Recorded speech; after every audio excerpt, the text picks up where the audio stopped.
네,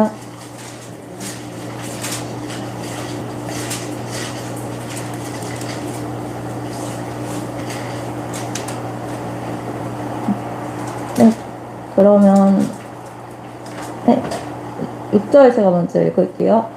그들이 모였을 때 예수께 여쭈어 이르되 주께서 이스라엘 나라를 회복하심이 이때이니까 하니 이르시되 대화하시기는 아버지께서 자기의 권한에 주셨으니 너희가 얼마 아니요 오직 성령이 너희에게 임하시면 너희가 권능을 받고 예루살렘과 온 유대와 사마리아와 땅끝까지 이르러 내 증인이 되리라 하시니라. 이 말씀을 하시고 그들이 보는 일에 몰려서 하시니 그들이 그를 가리려 보이지 않게 하더라. 올라갔을 때 제자들이 자세히 하늘을 쳐다보고 있는데 흰 옷 입은 두 사람이 그들 곁에 서서 같이요 이르되 갈릴리 사람들아 어찌하여 서서 하늘을 쳐다보느냐. 너희 가운데서 하늘로 올려지신 예수는 하늘로 가심을 본 그대로 오시리라 하였느니라. 아멘. 네, 우리 교제하는 시간입니다. 우리 서로가 인사하시죠. 잘 오셨습니다. 네, 반갑습니다.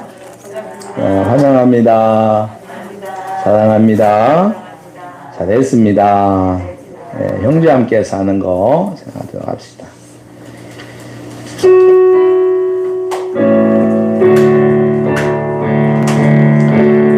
형제와 함께 사는 거 그것은 아름다운 것. 우리는 한 가족 예수 안에서 한 가족 당신을 사랑 자매와 함께 사는 거 그것은 아름다운 것. 우리들은 한 가족 예수 안에서 한 가족 당신을 사랑해. 한 번 더 인사하시죠. 사랑합니다. 네, 우리 영상으로 예배드린 분들에게도 인사합시다. 반갑습니다. 사랑합니다. 예, 우리 기도하고 말씀 듣도록 하겠습니다. 여호와 하나님과 같이 사랑하는 당신의 자녀들에게 말씀으로 또 이야기로 사랑을 표현하시고 또 그 말씀을 잘 들음으로 우리 성도들이 성숙하게 하시는 우리 하나님께 감사드립니다. 이 시간도 저희들이 주의 말씀을 들으려고 합니다. 하나님 우리의 기문을 열어주십시오. 더 중요한 마음문도 열어주시옵소서. 하나님 저희가 부족하고 연약하여서 여전히 마음을 주님께 온전히 드리기가 힘들 때가 있습니다. 하나님 우리의 마음을 주님께서 꼭 붙잡아 주셔서 우리가 이 시간에 말씀 듣기를 사모하며 또 그 사모함으로 말씀 가운데 집중할 수 있게 하여 주시옵소서. 이 시간에 가 나사렛 예수 이름으로 명하노니 우리의 말씀 듣는데 방해하는 모든 헛된 생각들, 세상 생각들은 떠나갈지어다. 온전히 주의 성령님께서 우리의 심령 가운데 붙잡으시고 역사하여 주시옵소서. 예수 그리스도의 이름으로 기도하옵나이다. 아멘. 할렐루야. 우리 같이 저를 보고 인사할까요? 할렐루야. 은재자매님 목사님 보고 인사해 주세요. 할렐루야. 네, 반갑습니다. 예. 예배 시간에 자꾸 밑에 보고 있으면 집중하기가 쉽지 않겠어요. 그죠? 이렇게 고개를 들고 좀 봐주면 좋을 것 같아요. 어느덧 12월 셋째 주일입니다. 몇째 주일이요? 셋째 주일. 이제 한 해는 보름도 채 안 남았습니다. 그렇게 12월이 가면 한 해가 저뭅니다. 이 계절의 마차는 어느새 냉랭하면서도 새하얀 겨울 속으로 성큼 들어왔습니다. 한 해가 끝날 때마다 사람들에게 드는 마음들이 있습니다. 가장 자주 많이 드는 마음이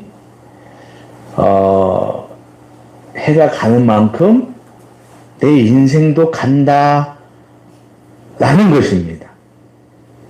쓸쓸함이죠. 이거 뭐 젊은 사람들에게는 별로 그렇게 안 와닿을 수 있어요. 젊은 나이에는 12월이 그냥 마냥 좋았습니다. 흰눈을 기다렸고 성탄을 기다렸고 어느 시절에 그 새해에 대한 설렘으로 이 제야의 종소리를 들어 인파 속에 있었던 날이 있었습니다. 교회가 그 자정예배를 옛날에 성모용신 예배를 0시에 드렸잖아요. 근데 제가 학생 때 그 종로에 간 적이 있어요. 한 번 딱 가봤어요. 그러면 내가 성모용신을 빼먹고 갔나? 그건 것 같아요. 지금은 성모용신 예배를 갖다가 교회들마다 좀 빨리 드리고 하는데 옛날에는 여지없이 0시 딱 되면 드렸거든요. 딱 교인들 다 와서 앉아있다가 그랬지 않습니까? 근데 제 기억은 분명히 제종소리를 들어간 기억도 있습니다. 즐겨봤던 거죠. 그날이 또 그 성탄절 전야하고 그날이 이제 그 통행 금지가 없었던 날이잖아요. 그래서 뭐 많은 젊은이들이 돌아다니던 그런 날이었습니다. 그러니까 젊은 날에는 이 12월이 한 해의 끝이라고 하는 쓸쓸함 같은 게 거의 없었던 것 같아요. 그러다 보니까 뭐 반성도 별로 없어. 뭐 12월이니까 이제 반성해보고 하겠다고 이게 계획은 세우지만 별로 이렇게 깊은 반성을 해보지 않는 것 같아요. 그냥 그보다는 새해에 대한 설렘으로 즐거웠을 뿐이다.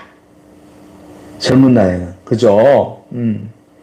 그러나 50이 되고 60이 넘어가면서 언제부터인가 한 해의 끝은 새해에 대한 설렘은 적어지고 왠지 그 자리에 쓸쓸함이 들어오더라. 성도님 안 그랬습니까? 여전히 좋습니까? 안 좋대. 회한, 한 해를 더하면서 회한, 또 나 자신의 성찰 후에 아쉬움들이 많이 자리하더라 이런 겁니다. 아마도 그것은 우리의 인생이 살아온 날보다 이제 살아갈 날들이 적기 때문이다. 그렇게 생각이 들어요. 자연스러운 우리 인생의 시간표 가운데 하나인 것 같아요. 그렇습니다. 한 해의 끝이 있듯이 여러분과 저의 인생에도 끝이 있습니다. 여러분, 신천지 이만희가 자기는 안 죽는다고 하는데 그 말 믿지 마세요. 근데 왜 안 죽는다면서 또 감옥에 있을 때는 자기 아프니까 빨리 보석으로 내달라고 그러죠? 그 사람이 그러잖아요. 자기는 영생 불사할 거라고. 그런 거짓말이 어디 있습니까? 한 해의 끝이 있듯이 모든 인생에도 끝이 있습니다. 그런데요, 우리가 태어나 살아가는 이 땅도 끝이 있습니다. 뭐가 있다고요? 끝이 있어요. 여러분, 역사관이라는 말이 있죠. 역사관. 역사를 어떤 관점에서 보는가 하는 겁니다. 여러분, 동양의 역사관은요, 윤회예요. 아무래도 불교가 있었기 때문에 그런 거예요. 자, 윤회는 뭔지 아시죠? 태어나고 죽고를 반복하는 겁니다. 이 생에는 사람으로 태어났지만 다음 생에는 뭐 개로 태어날 수도 있고 돈다는 거죠. 그러니까 태어나고 죽고를 반복하는 역사예요. 무슨 말이냐면은 시작도 없고 끝도 없는, 도형으로 본다면 동그라미입니다. 이에 비하여 우리 기독교 역사관은 일직선입니다.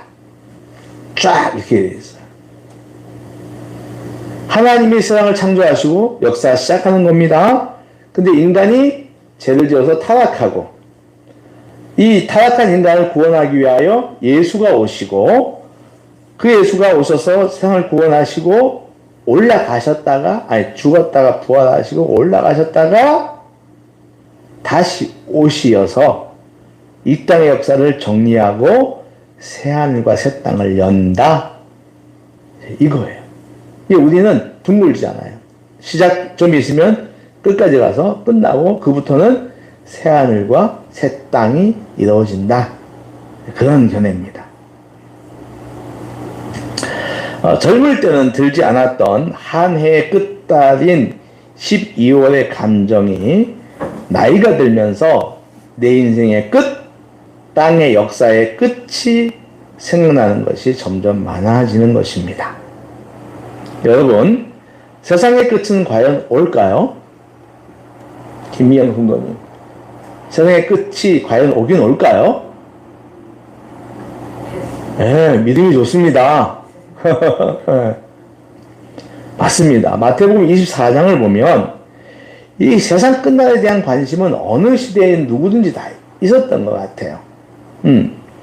마태복음 24장은 세상 끝날 때에 대하여 이야기를 합니다. 예수님께서 감람산에 앉아 있을 때에 제자들이 와서 묻습니다. 선생님, 세상 끝날의 징조는 어떻습니까? 라고 물어요.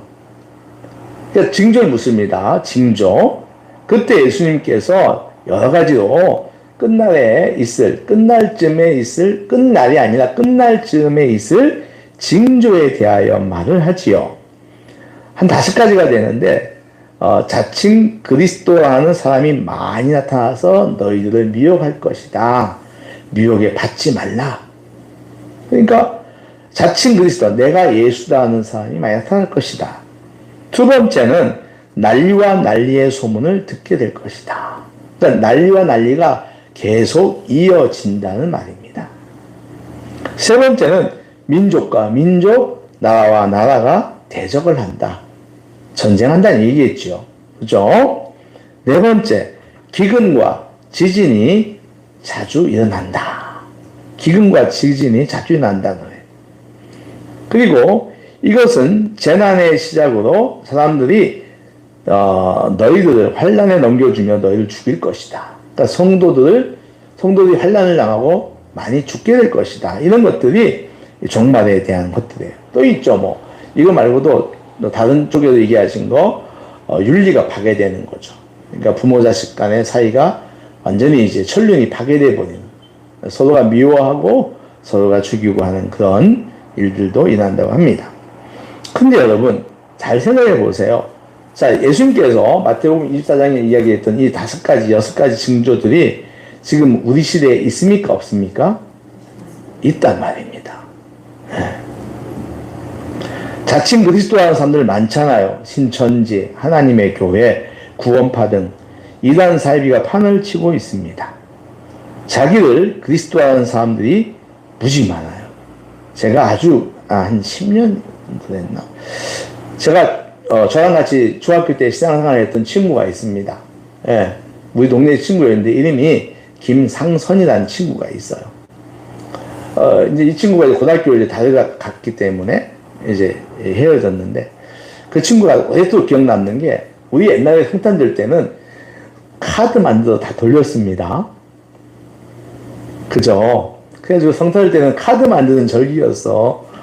그래가지고 아이들이 학생회만 되면 손으로 만들어가지고 교인들에게 또 친구들에게 막 돌렸어요. 제가 받은 그 카드도 많은데 이 친구가 만들어준 카드가 지금도 기억에 남아요. 모래로 만든 카드였어요. 옛날에 그거 여러분 기억나십니까? 에다가 이제 모래로 이렇게 풀 발라서 모래로 거기다 색칠한 거. 굉장히 많이 들인 거예요. 예. 근데 이 친구 내가 이제 3년 전에 찾았어요. 수원에 살더라고요. 근데 내가 이 얘기 했어요. 너가 옛날에 고등학교 때, 만들어준 거 아니야? 그랬더니, 모른대요. 저는 아마 지금 찾아보면 어딘가 있을 거예요. 내가 귀한 건 안 버리거든요. 그런데, 그게 한 10년 넘었어요. 이 친구를 내가 찾고 싶어서 다음에 있는 그 친구 찾기 같은 데 있어요. 김상선 이게 했는데 올려놨는데 어느 날 김상선이라는 사람이 전화가 온 거예요. 자기가 김상선이래. 그게 너무 기뻤잖아요, 제가. 세상에 몇십 년 만에 이제 얘를 고등학교 졸업 못 봤으니까. 막 굉장히 기뻤는데, 좀 이상해요. 뭔지 모르게 좀 이상해. 그래서 전화를 이제, 그러면서도 이제 너무 반가워서 하다가 이제 끊었어요. 끊고서 내가 그 친구를 이제 한번 이렇게 추적해봐서 어떤 친구 막 해보니까 그 친구 이제 거기 무슨 포도피였던가. 그때 그게 뭐냐면 아이러브 스쿨인가? 그 뭐죠? 여러분 미니홈피 유명하던 때. 싸이월드 맞아요. 그때예요. 예. 그래서 내가 막 찾아가 봤더니 거기에 자기 소개를 뭐라고 했냐면은 나는 재림 예수다. 자기 소개를 갖다 나는 재림 예수다. 그래가지고 이런 사이비 같은 그런 이제 그러니까 이 자칭 예수라고 하는 사람들이 너무 많다 이거예요. 지금 우리 시대. 이들이 뭡니까? 성도를 자꾸 미혹하는 거예요. 자, 난리와 전쟁, 난리가 계속 나고 있죠. 예. 우리 이태원 참 마음 아픈 일인데, 참사도 그렇고, 예. 또 전쟁도 역시 쉬지 않고 계속 이 땅에서 일어나고 있습니다. 전쟁의 위기가 항상 있죠. 또 그런가 하면은 지구 온난화 때문에 여러분 이게 기후재난이 지금 엄청 심하잖아요. 그래서 막 그냥 사막 이런 지역이 홍수가 나고, 막 북극 빙하가 막 녹고, 막 난리가 아닙니다. 예? 기근이 막 생기고, 예, 지진이 또 많이 나고, 홍수도 막 그냥, 일어나면 이 수준이 규모가 옛날 규모가 아닌 거예요. 커요, 굉장히 옛날보다. 그 해일도 일어납니다. 그런가 하면은, 뭐 좋은 뜻이든 나쁜 뜻이든 간에 성도와 교회와 성도들은 또 세상으로부터 미움을 받고 있어요. 네. 마태복음 24장 아까 말씀드린 그 24장 32절에서 주님이 이런 이야기를 해요. 무화과 나무 이야기를 합니다. 이렇게 말씀하시죠. 가지가 연해지고 잎사귀가 나오면 여름이 가까운 줄 너희는 알지 않느냐 하는 거예요. 이처럼 이런 징조가 보이면 지금 말씀한 징조들이 보이면 세상 끝날이 온 것으로 너희들이 알아야 한다. 이 말씀을 하시는 거예요. 네. 그러니까 이런 징조들이 오면 뭐 가지가 연하고 뭐 올 물이 오르면 여름이 온 것을 너희들이 알듯이 이런 여러 가지 징조들이 나오면 이게 종말이 가까운 것을 너희는 알아라 라고 하는 이야기겠죠. 근데 주님 이런 말씀도 하세요. 너희가 이를 기억하지 않으면 이런 종말의 예표들을 기억하지 않으면 주님이 오셔서 이제 종말을 선포할 때 두 사람이 밭을 같이 갈다가 한 명은 휴고대에 올라가고 한 명은 밭에서 그냥 갈다가 그냥 버림을 받을 것이다. 지옥으로 가게 될 것이다. 그러면서 깨어 있어라 라고 말합니다. 한번 따라해 보세요. 깨어 있어라. 예. 종말은 주님이 이 땅에 다시 오심, 즉 재림으로 완성이 되는 거예요. 우리 주님께서 십자가에서 죽으신 지 3일 만에 부활하시고 40일을 더 머물다가 하늘로 가실 때 이런 말씀을 하시죠. 오늘 본문 말씀인데 사도들이 모여서 부활하신 주님께 묻습니다. 이스라엘을 회복하실 때가 이때입니까? 라고 물어요. 그건 다시 말하면 이 세상을 끝나고 완성할 때가 이때냐고 하는 거예요. 부활하셨으니까. 그때 주님이 말합니다. 때와 시기는 아버지께 있으니 관심을 꺼라. 너희가 할 일은 나 대신 너에게 임하실 보혜사 성령으로부터 권능을 받아 예루살렘과 유대와 사마리아와 땅끝까지 이르러 내 증인이 되라. 이 말씀을 마치신 뒤에 하늘로 올라가시는데 구름이 가려서 잘 보이지 않습니다. 그렇죠. 근데 제자들이 얼마나 놀랐겠어요, 지금. 구름 타고 주님 올라가신 자리 보이지도 않아. 그래서 제자들이 자세히 보고 있을 때 흰옷을 입은 두 사람이 그들 곁에 서서 이런 말을 합니다. 자, 우리 오늘 읽은 말씀 한 번 더 읽어볼게요. 11절 말씀. 시작.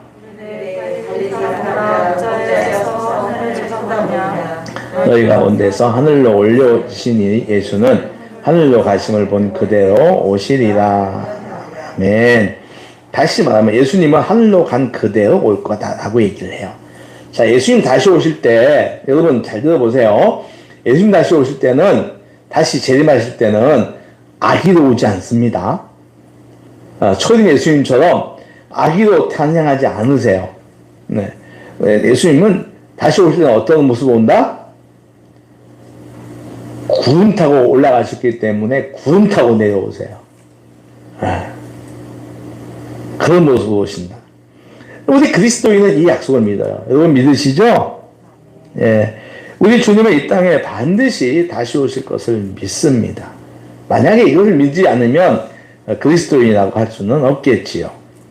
그런데 중요한 것은 그때가 언제냐라고 하는 것입니다. 여러분 그날을 알면 얼마나 좋겠어요. 에?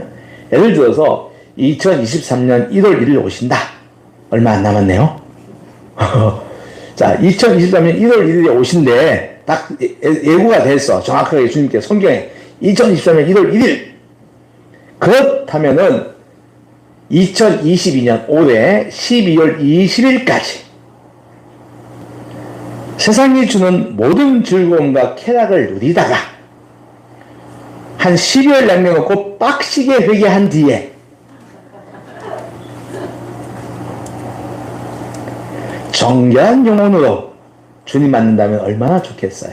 그러니까 주님 재림 이제 D- 며칠 해가지고서 그죠? 그러니까 언제까지는 뭐 우리 학기 말고사 이거 볼 때 언제까지 놀고 언제부터 빡시게 딱 하듯이 우리 막 시커먼 놀다가 막 그냥 며칠간 딱 뭐 금식도 할 수 있겠죠. 뭐 다 피우고 막 얼마나 좋을까요? 그런데 우리 주님께서 마태복음 24장 42절에 이렇게 말씀하시죠. 깨어있어라. 어느 날에 주가 임할지 너희가 알지 못한다. 한번 따라해보세요. 어느 날에 주가 임할지 너희가 알지 못한다. 네. 그러시면서 마태복음 24장 다음에 25장에서 그 유명한 열천의 비유를 하세요. 몇 천의 비유? 열천의 비유를 합니다. 여러분 24장, 25장, 20장 다 연결되어 있어요. 25장은 비유장인데 거기 보면 다 이제 종말에 대한 비유들입니다. 열천의 비유도 마찬가지죠. 신랑을 맞이하는 10명의 처녀가 있습니다. 네. 그 10명 가운데 5명은 슬기가 있고 5명은 미련했어요. 성경이 말하는 거예요. 그녀들은 신랑이 도착한다는 날에 맞춰서 마중을 나갑니다. 아마 이 사람들은 신부는 아닐 거예요. 그러니까 쉽게 말하면 들러리 같은 사람들이죠. 예, 신부는 집에 있고 이제 신랑을 맞으러 나가면 들러리 같은 요즘으로 말하면. 근데 하여튼 뭐 이상하잖아요. 신랑 한 명에 신부가 10명이면 좀 그렇지 않습니까? 그러니까 이제 그런 사람들인데 마중을 나갑니다. 그녀들은 신랑이 밤늦게 올 수도 있음을 예측하고 등을 가지고 나갑니다. 등을 가지고 나가요. 다만 슬기로운 5처녀는 그릇에 기름을 담아 나갑니다. 무슨 말이냐면은 등에도 채우지만 혹시 모르니까 또 별도의 그릇에다가 기름을 담아 가지고 갑니다. 그런데 이 미련한 처녀는 그걸 하지 않습니다. 설마 이 기름 다 떨어질 때까지 안 오겠어? 라고 하는 의미지요. 한밤중에 마침내 신랑이 왔으니 맞으러 나오라는 소리가 들립니다. 그녀들이 일어나서 다시 이제 등을 보는데 아하, 등불이 꺼져가고 있는 거예요. 그러니까 좀 늦게 온 거예요, 신랑이. 그러니까 등불이 다 꺼져갑니다. 슬기로운 처녀들은 준비해간 등불, 그릇에 남아간 기름을 옮겨 담습니다. 결국 등이 타지요, 박지요. 그런데, 아하, 등만 가져간 사람들, 미련한 처녀들은 기름이 없습니다. 어떻게 하죠, 이럴 때? 정기 집사님 어떻게 하면 좋을까요? 응? 내 인생 폭망했네. 성경을 부르죠. 빌려달라고 그래요. 예, 빌려달라고 합니다. 준비해간 처녀들에게 빌려달라고 하는데, 준비해간 처녀들이 어떻게 말하냐면은, 야, 왔다는 소리 들리는데 언제 올지 모르는데, 지금, 그 사이에 내 거 떨어지면은 나도 망한다. 그러면서 걸어야죠. 뭐가 하냐면은, 가서 사와. 그래서 이 5처녀가, 미련한 5처녀죠. 그래서 어쩔 수 없이 가게에 기름을 사러 갑니다. 응? 뭐라고? 요즘 같으면 보험도 나와가지고 자동차 보험에, 그죠? 기름 떨어져서 하면 가져오는데. 네? 근데 간 사이에 신랑이 왔다. 신랑이 왔다는 거예요. 그래서 이 5명의 처녀들하고 지혜로운 처녀들하고 신랑이 혼인집으로 들어가 버립니다. 그리고 문이 닫혀버리는 거예요. 그 뒤늦게 기름을 사온 처녀들이 문이 닫힌 걸 보죠. 자기들로 들어가기로 막 이어달라고 하지만 신랑이 그러죠. 나는 너희들을 알지 못한다. 이 종말에 대한 이야기예요. 예수님께서 하신 말씀이 이런 말씀이죠. 따라해보세요. 내가 너희에게 진실로 이르노니 너희는 그날과 그때를 알지 못한다. 그러니 깨어있어라. 사랑하는 믿음의 형제자매들에게 다시 한번 제가 권면을 드립니다. 종말의 징조는 분명히 있으나 그 날과 그 시간은 사람이 알 수가 없어요. 여러분, 기독교는 신비의 종교입니다. 따라해보세요. 신비의 종교. 예.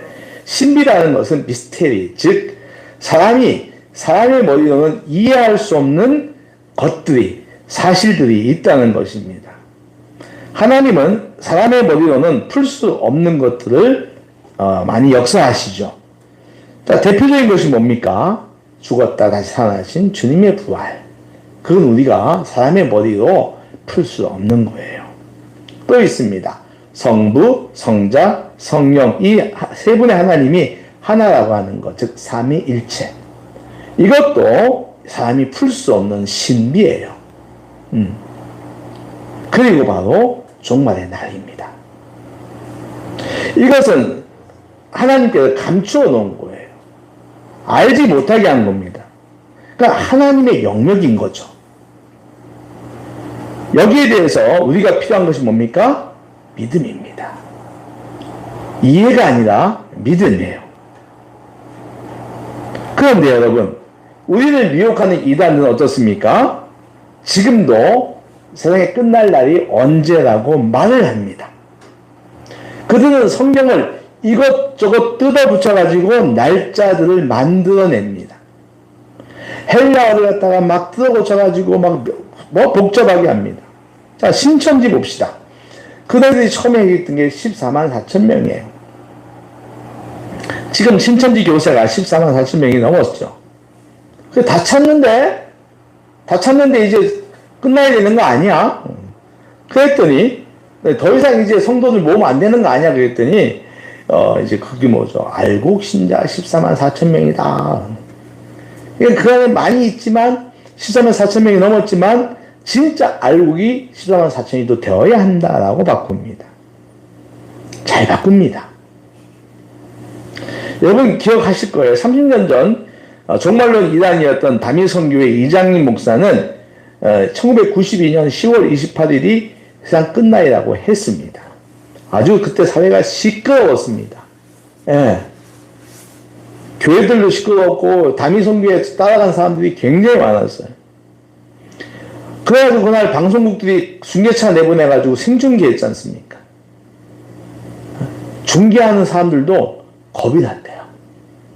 그 진짜 28일 밤에 이들 휴거되면은 중계하다 자기를 다 죽을 거 아닙니까?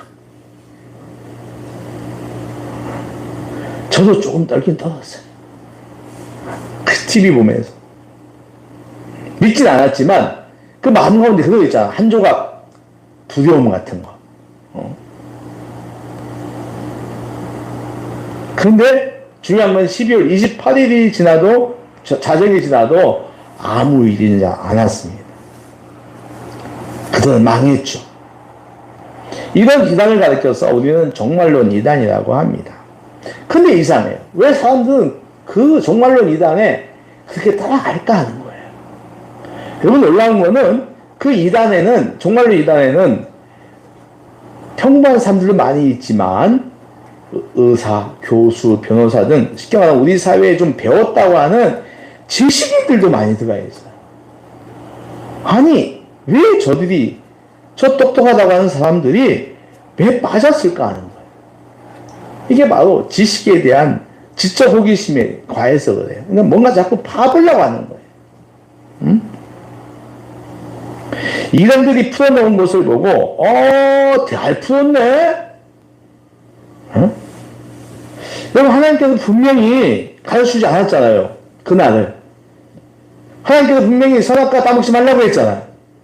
근데 하와가 먹지 말라는 선악과를 늘 보고 다니다가 어땠죠? 보안죽도 하고 모험죽도 했다. 늘 궁금한 거예요. 쟤 뭐지 하면서. 그러다가 어느 날 사단이 역사에서 따먹지 않았습니까? 눈이 밝아지잖아요. 그러니까 똑같은 거예요. 이 지식인들이 도대체가 이해가 안 가지 않습니까? 왜 저들이 이단에 빠졌을까? 이해가 안 가잖아요. 근데 보면 그들 가운데 이런 것들이 있는 거예요. 응? 지적 호기심. 응? 그 어떤 신비한 것에 대한 어떤 환상. 이런 것들이 있는 거죠. 여러분에게 당부드립니다. 그 어떤 종말 날짜를 말하는 사람들에게 결코 현혹되지 마시기를 주의 부탁을 드립니다.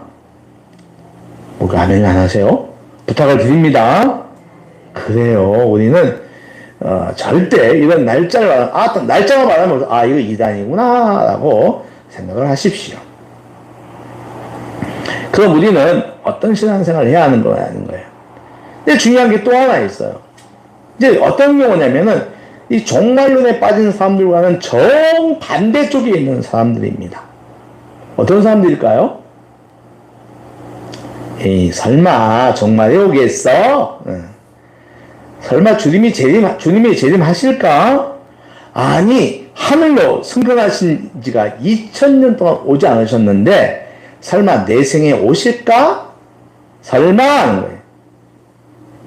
근데 여러분 잘 들으셔야 돼요. 재림 예수님이 오실 때 가장 큰 이유가 뭐죠? 왜 오시는 거죠? 왜 재림하시죠? 예수께서 재림하신 이유가 뭡니까? 새하늘과 새 땅 만드는 거죠. 근데 거기에 새하늘과 새 땅 만드는데 그 앞에 뭐 하죠? 심판합니다. 그래서 데리고 갈 사람만 데리고 가고 뭐 지옥과 천국을 나누잖아요. 그러니까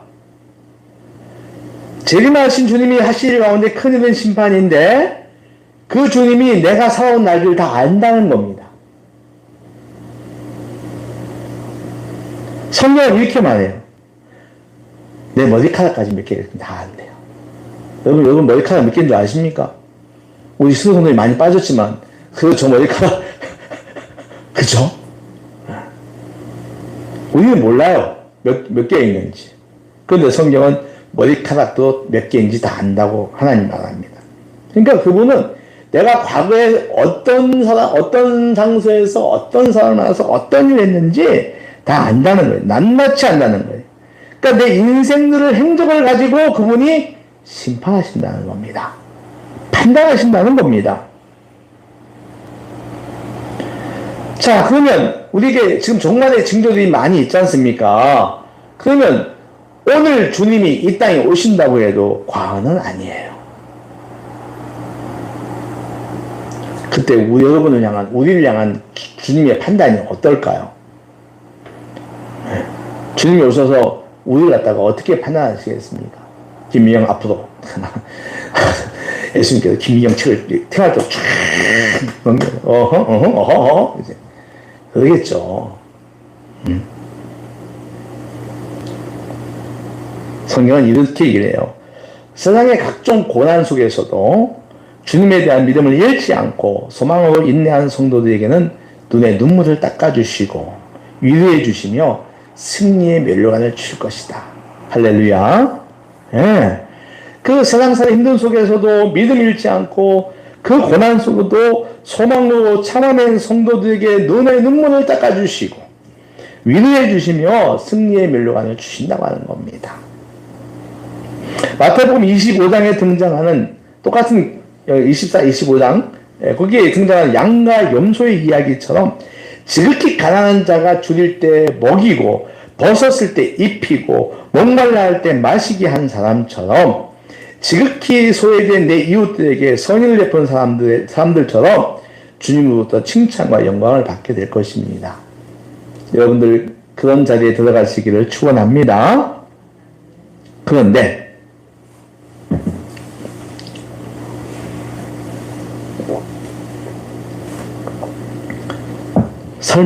설마에 걸린 사람들, 주님이 설마 내 인생에 오시겠어 하면서 각성하지 않고 깨어있지 않고 자기 욕망대로 사는 사람, 자기 생각대로 산 사람, 자기 욕망대로 말한 사람, 줄인 어려운 이웃에게 주지 않고 먹이지 않고 벗은 이웃에게 입히지 않고 목마른 이웃에게 물을 주지 않은 사람, 내 욕심과 욕망을 채우는데 급급했던 사람, 어려운 환경을 만났을 때 믿음을 포기하고 세상으로 돌아간 사람, 하나님보다 세상을 더 의식하며 두려워했던 사람들, 이들은 영벌에 들어갈 것입니다. 주님께서 하신 이야기예요. 영벌에 들어가리라. 영원한 벌이죠. 그러면 주님께서 이런 말씀도 하세요. 우리 찾아보겠습니다. 마태복음 10장 28절 한번 찾아볼게요. 마태복음 10장 28절입니다.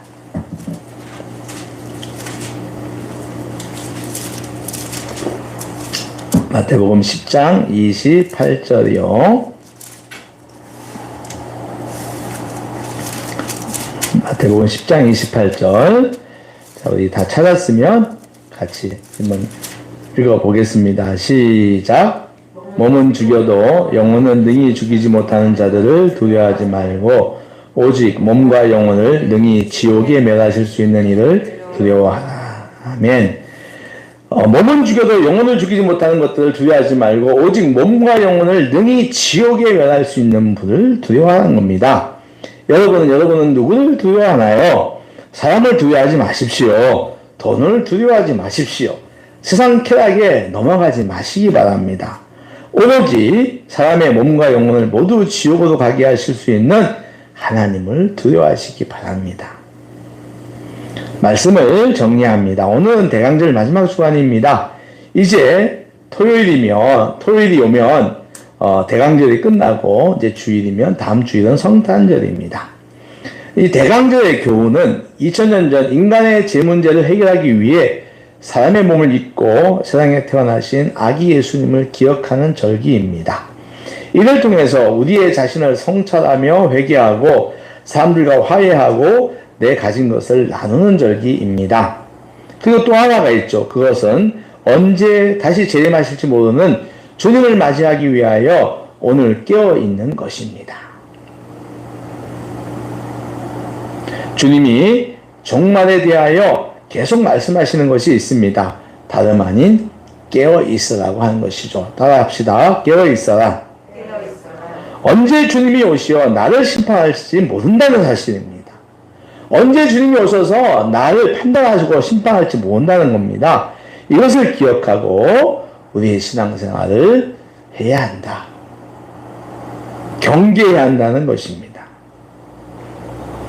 내가 교인이 아닌 주님의 제자로서 주님을 향한 우리의 마음의 자세, 내 마음의 자세는 어떠합니까? 그분께 드리는 예배, 찬양, 기도는 어떠한가요? 여러분이 주의 제자로서 하나님께 드리는 예배, 찬양, 기도는 어떻습니까? 말씀에 대한 순종은 어느 정도 하고 계신가요? 그분의 몸인 교회를 세우기 위한 봉사와 헌신은 어떠한가요? 시간과 재능, 재정을 들이는 생활은 어떠한가요?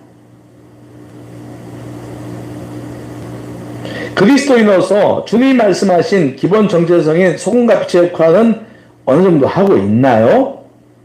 여러분 자신을 녹여서 맛을 내고 부패를 막는 소금의 역할, 썩어짐으로 많은 열매를 맺는 미랄의 삶은 어느 정도 살고 있는가 하는 것입니다. 주님이 언제 올지 모르잖아요.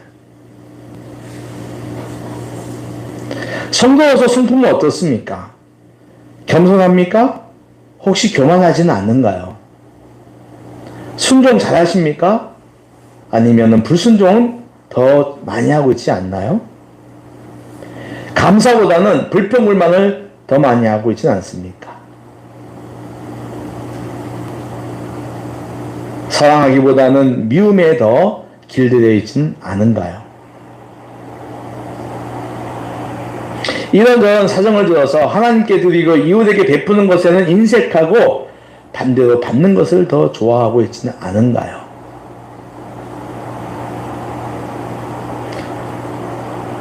환경이 조금만 어려워도 아까 우리 기도할 때 나왔던 것처럼 조금만 어려운 말씀이 내가 들어야 할 말씀이죠. 내게 들어야 할 말씀인데 그 말씀 들을 때 하나님 어려워요 하면서 원망하고 있지는 않은가요? 우리의 신앙을 한번 봐야 되는 거죠. 주님 언제 올지 모르니까 오늘 와도 전혀 이상하지 않으니까 말입니다. 여러분 따라해보세요. 코람데오. 이런 자주 쓰는 용어가 있어요. 한마디 말하면 뭡니까? 늘 주님이 내 앞에 계신 것처럼. 주님이 내 앞에 계신 것처럼. 늘 주님이 내 안에 계심을 의식하며 생각하고 느끼고 말하고 행동하라는 거예요. 주님이 내 옆에 있는 것처럼. 직장 가면 직장, 집에 있으면 집, 주님이 늘 옆에 있는 것처럼 내가 의식하며 생각하고 느끼고 말하고 행동하는 것입니다. 세상 즐거움이 나를 유혹할 때도, 사람과의 관계에서 분노가 일어날 때에도, 남들보다 조금 더 안다 하여 사람들 무시하고 싶을 때에도, 거짓과 탐욕, 교만, 게으름 등 재짓기가 쉬운 환경에 있을 때에도 내 마음, 내 생각대로 하지 말고, 내 마음, 내 생각대로 하지 말고, 내 욕구대로 하지 말고, 주님이 내 앞에서 내 눈을 바라보고 계시고, 내 입을 바라보고 계시고, 내 행동을 바라보고 계신 것처럼 하라는 겁니다. 이게 코람데오입니다. 그래서 오늘날 우리에게 이 종말론에 있는 성도들에게 코람데오는 매우 중요해요. 그런데 안타깝게도 우리 시대는 코람데오보다 다른 걸 더 좋아하는 시대예요. 그게 바로 뭐냐면 카르페 디엠입니다. 들어보셨나요? 카르페 디엠. 네. 이 뜻이 뭔지 압니까? 지금 이 순간을 즐겨라는 뜻이에요. 지금 이 순간을 즐겨라. 그런데 여러분 이 말이요 나쁜 말이 아니에요. 원래의 뜻은 이런 겁니다. 주어진 순간들을 긍정적으로 보라는 거예요. 네. 그런데 그러니까 어렵고 힘든 순간들이지만 감사하며 기뻐하며 낭망하지 말고 노래하라는 뜻입니다. 그런데 사람들은 오로지 즐기라는 것에 방점을 둡니다. 그리고 온전히 노는 곳에 빠져있죠. 왜곡입니다.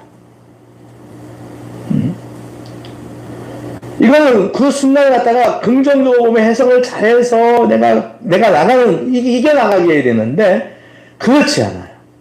지금, 마음껏, 실컷, 먹고, 즐기고, 이런 것입니다. 그것도 다 나를 위하여. 이런 왜곡되어 버렸어요. 그러니 우리는 이런 카르페 디엠이 아니라, 잘못된 카르페 디엠이 아니라, 코람데오의 삶을 추구해야 한다. 요한계시록 21장 20절에서 주님은 사도 요한에게 이런 말씀을 하시죠.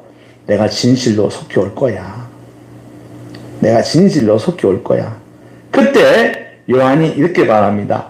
아멘 주 예수여 오시옵소서라고 화답을 합니다. 이 말이 바로 그 유명한 마라나타예요. 이 말은 고린도전서 16장에서 나옵니다. 우리 주여 오시옵소서라고 하는 겁니다. 우리의 모습들이 말입니다. 저와 여러분의 모습이 주님 내 생에는 오지 마시옵소서 가 되어서는 안 되겠지요. 그죠? 그러지 말고 주여 내 생에 오시옵소서 마라나타 이런 신앙 되시기를 주의 이름으로 축원합니다. 예, 기도합시다. 하나님 아버지 오늘도 저희들에게 주신 말씀을 들었습니다. 주님 분명히 다시 오심을 저희는 믿습니다. 그러나 그날이 언제인지 모르니 저희들 깨어있는 성도들 내 신앙에 대하여 늘 성찰하며 내 인격에 대하여 주의 제자로서 성도로서 성찰하며 주의 말씀에 가르친 대로 살아가는 저희들 되게 도와주시옵소서. 세상은 우리를 미혹합니다. 환경을 통해 미혹하고 내 안의 욕망을 통하여 미혹합니다. 이단 사이비를 통해서도 미혹합니다. 하나님 이런 미혹에 절대 저희들이 빠지지 않게 하여 주시옵시고 정말 코람되우 신앙으로 주님께 늘 내 앞에 있는 것처럼 여기며 깨닫고 생각하고 느끼며 말과 행동할 수 있는 저희들 되게 하여 주시옵소서. 주님 언제 오셔도 전혀 이상치 않을 그런 때입니다. 하나님 저희들이 정말로 주님 언제 오셔도 주님 어서 오십시오 라고 환영하며 나설 수 있는 그런 저희들 다 되도록 축복하여 주시옵소서. 예수님의 이름으로 기도하옵나이다. 아멘. 176장 선언가 하겠습니다.